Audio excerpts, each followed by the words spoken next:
నట సార్వభౌమ నట విశ్వవిఖ్యాత శ్రీ నందమూరి తారక రామారావు గారి గురువర్యుల పాదపద్మములకు నమస్కరిస్తూ వారు గాత్రధారణ చేసినటువంటి దానవీర సూరకర్ణ చిత్రం నుండి ఆగాగు ఆచార్యదేవ సంభాషణలను నా గాత్రముతో గాత్రధారణ చేసి ఉంటుంది.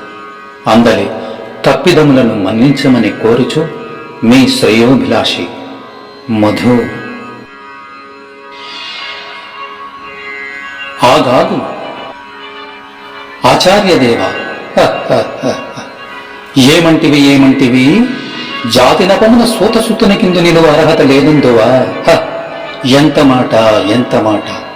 ఇది ఛాత్ర పరీక్షయే కాని క్షత్రియ పరీక్ష కాదే. కాకూడదు. ఇది కుల పరీక్షయే అందువా? నీ తండ్రి భరద్వాజుని జననమిట్టిది. అది జుగుప్సాకరమైన నీ సంభవమిట్టిది. మట్టికుండలో పుట్టితివి కదా, నీది ఏ కులము? ఇంత ఏలా అస్మత్ పితామహుడు కురుకుల వృద్ధుడైన ఈ శాంతనుడు శివసముద్రుల భార్యయగు గంగాగర్భమున జనించలేదా? ఈయనదే కులము. నాతో చెప్పింతురేమయ్యా. మా వంశమునకు మూల పురుషుడైన వశిష్ఠుడు దేవవేశియగు ఓర్వశీపుత్రుడు కాడా?